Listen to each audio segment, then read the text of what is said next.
Et bonsoir tout le monde. Je suis contente d'être avec vous et puis je vous remercie pour tous les commentaires que vous avez faits qui sont pour moi au départ étonnants et en fait pas si étonnants que ça. Étonnants dans le sens où j'ai plus de commentaires de personnes qui sont seules pour la Saint-Valentin que des personnes qui m'ont dit ouais ça y est j'ai organisé ça ou j'ai pas organisé ça ou peu importe. Et je me dis que quelque part c'est pas si étonnant que ça. Parce qu'avec la période où l'on vit, c'est une période, comme on le sait, hein, le sans contact. Et on est de plus en plus isolés les uns par rapport aux autres. Et en même temps, je me dis, est-ce que c'est vraiment un choix? Alors, il y en a certaines qui m'ont dit, alors je remets mes lunettes, comme... Malagali qui me dit je suis célibataire, c'est un choix. Oui, je devais être avec ma fille, mon âme amoureuse.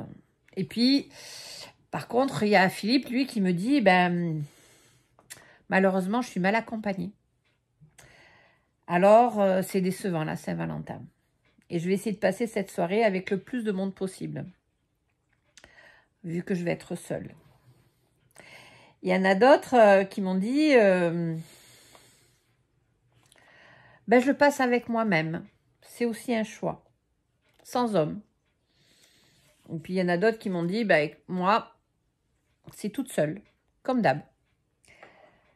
Alors ça m'a ramené à un moment de ma vie où juste après mon divorce, j'ai vécu cette période de Saint-Valentin. Et je vous avoue que c'est un petit peu ce que j'ai pensé hier, parce que c'était juste à la Saint-Valentin, c'était quelques jours c'était 2-3 jours après la nouvelle lune. Et à l'époque, j'étais déjà dans les énergies, j'étais déjà thérapeute depuis un moment. Et je m'intéressais à tout ce qui était énergétique, à la nouvelle lune, à la pleine lune, au quantique. Et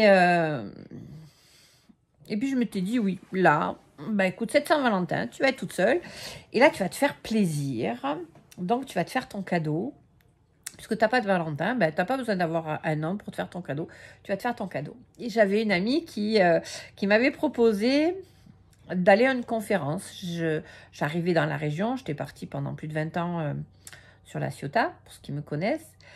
Et ceux qui ne me connaissent pas. Et je redécouvrais la région. Je revenais sur Lunel, la ville où j'avais habité pendant un moment. Mais je n'avais pas cette conscience, cette connaissance à l'époque. Et je ne savais pas que Lunel, c'était là où le Zohar est arrivé. La Kabbale est arrivée. Et moi, je m'étais intéressée, j'avais rencontré des kabbalistes sur Marseille. Mais comme je redéménageais sur Lunel, je n'avais pas pu approfondir cet enseignement avec eux. Et j'ai une amie qui m'a dit, écoute, il y a celui qui a transcrit le Zohar, qui fait des conférences, qui est assez phénoménal. Et du coup, c'était juste pour la Saint-Valentin. Du coup, on s'est fait notre cadeau toutes les deux. Allez, on va à la conférence de deux âmes célibataires et contentes de l'être. Mais quelque part, j'étais pas si contente de l'être, en fait. Mais je faisais comme si. Parce que juste quelques jours avant, donc cette fameuse Saint-Valentin, il y avait la nouvelle lune. Et pour la nouvelle lune, pour ceux qui le savent et ceux qui ne le savent pas, vous allez l'apprendre. À l'époque, je faisais une lettre où je notais. Alors, il y en a qui font un chèque d'abondance. Et puis moi, je ne sais plus comment c'était venu.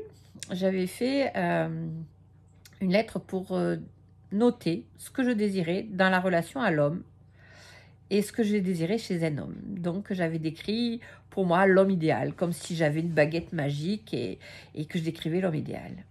Et puis, voilà, on fait la description de la lettre, et puis on la met de côté, et puis je lâche prise.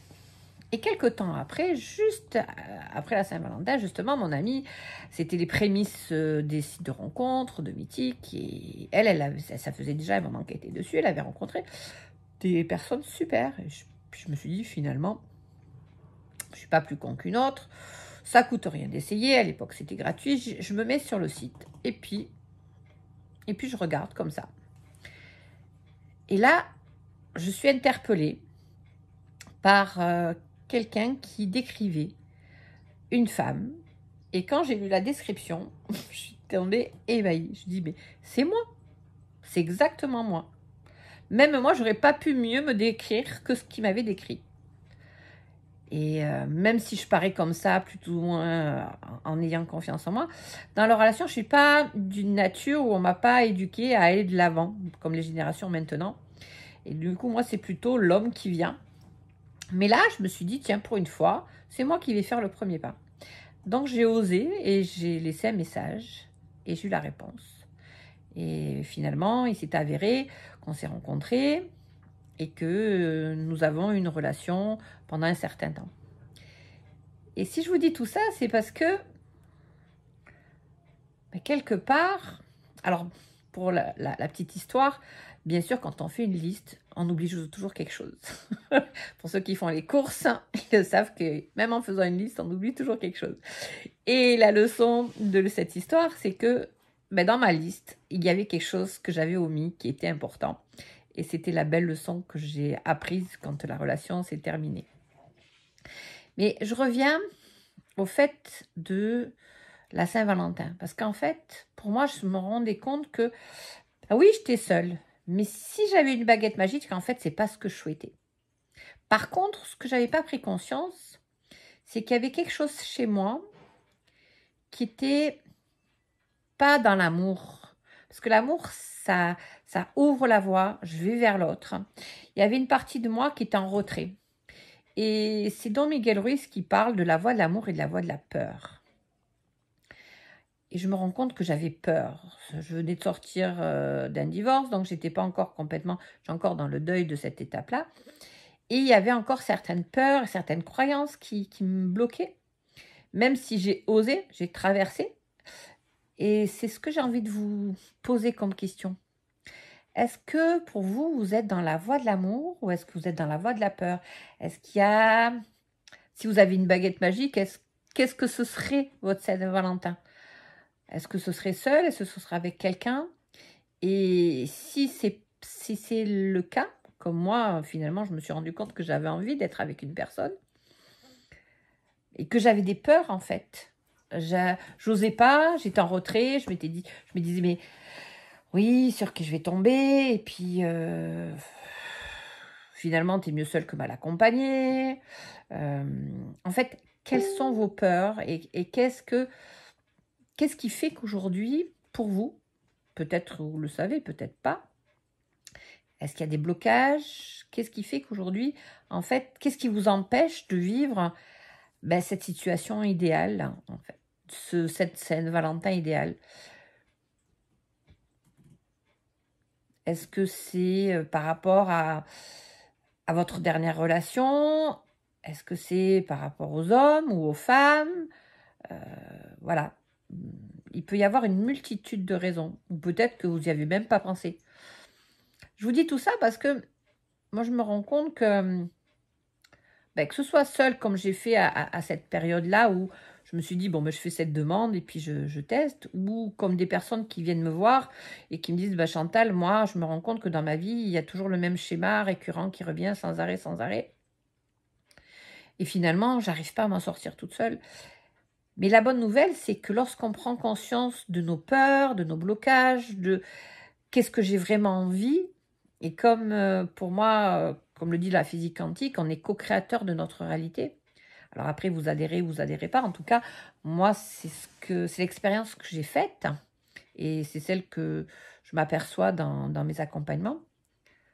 L'avantage, c'est celle-ci, c'est celui-là en fait. C'est quand je prends conscience de ce qui me bloque, là je peux choisir d'être acteur ou pas. Ou alors peut-être que aujourd'hui, finalement, je subis ma vie. Ou peut-être que les choix que je fais aujourd'hui, comme tu disais, Philippe, je me rends compte que je ne suis pas avec la bonne personne. Et qu'est-ce qui fait que tu n'es pas avec la bonne personne? Est-ce que pour toi, c'est OK de rester avec la mauvaise personne et peut-être quitte à à ne pas aller chercher la bonne ou ne pas l'accueillir ou dire ben, finalement ça va bien, a priori c'est pas le choix que tu as fait. Et peut-être que comme disait le choix d'aller voir, de rencontrer d'autres personnes, de voir du monde, de me changer les idées, de ne pas rester seule. Peut-être c'est cette période-là qui est nécessaire, mais c'est un choix. Et il y en a d'autres qui disent, ben non, moi je suis seule, comme d'hab. Et en fait, est-ce que cette habitude, dans combien de temps elle perdure? Est-ce que tu as envie encore qu'elle perdure longtemps ou est-ce que finalement elle te convient? C'est ce que je vous invite à méditer, à réfléchir. Est-ce que c'est plutôt la voie de l'amour ou la voie de la peur? Parce que c'est vrai qu'on est tous passés par ça, par cette période-là. Comme je vous dis, moi je suis passée par cette période-là et je me rends compte que c'est encore un cheminement. Parce que souvent, il y a des blessures qui reviennent et la relation de couple, pour moi, elle est magique par rapport à ça, si je peux dire magique, parce que elle nous fait évoluer au fur et à mesure, nous montrer, nous refléter nos peurs, nos blessures, et en même temps, la beauté du partage, la beauté d'être dans l'amour, la beauté d'être dans l'élan de vie, parce que pour moi, c'est un élan de vie. Quand on est dans l'amour, on est vivant, il n'y a plus rien qui nous arrête. On le voit quand on est amoureux d'une personne. Il peut y avoir tous les obstacles, il n'y a plus rien qui nous fait peur. Et je pense que les uns les autres, on a tous vécu ça et je vous le souhaite en tout cas. Et, d'ailleurs, c'est ce que je vous dirai plus tard, cette énergie de vie, cette énergie qui relie l'énergie de vie et l'énergie sexuelle, parce que nous sommes tous des êtres de lien, à part certains. Mais dans notre physiologie, la nature humaine, elle n'est pas faite pour vivre seule, elle est faite pour être en lien, que ce soit dans un couple, que ce soit en société. On le voit bien, quand on est enfermé, quand on a vécu le confinement, c'est contre nature. On n'est pas pour être isolé sans être en lien avec les autres. Même si on a la technologie, c'est avec ça qu'aujourd'hui je rentre en lien avec vous. Et c'est magique aussi. Mais ça n'empêche pas que le lien, et je vous en parlerai aussi, le lien d'amour et le lien corporel, le lien visuel, on reste encore, pour l'instant, et je l'espère pour longtemps, des êtres humains. En tous les cas, merci encore pour vos témoignages, et j'espère que j'en aurai d'autres par rapport à cette voie de l'amour, cette voie de la peur, et peut-être, si vous avez une baguette magique, quel serait votre Valentin idéal? Et peut-être, qu'est-ce qui vous fait peur aujourd'hui ou qu'est-ce qui vous bloque, si vous l'avez identifié ou pas, à vivre votre Valentin tel que vous le souhaiteriez. En tous les cas, je vous embrasse et puis je vous dis belle soirée. Et aujourd'hui, c'est le nouveau portail, le 2 février 22. Oui, les énergies sont là et elles vont perdurer jusqu'au 22. Mais ça, je vous en parlerai dans une autre vidéo. Je vous souhaite une belle soirée et puis à demain. Bisous, bisous.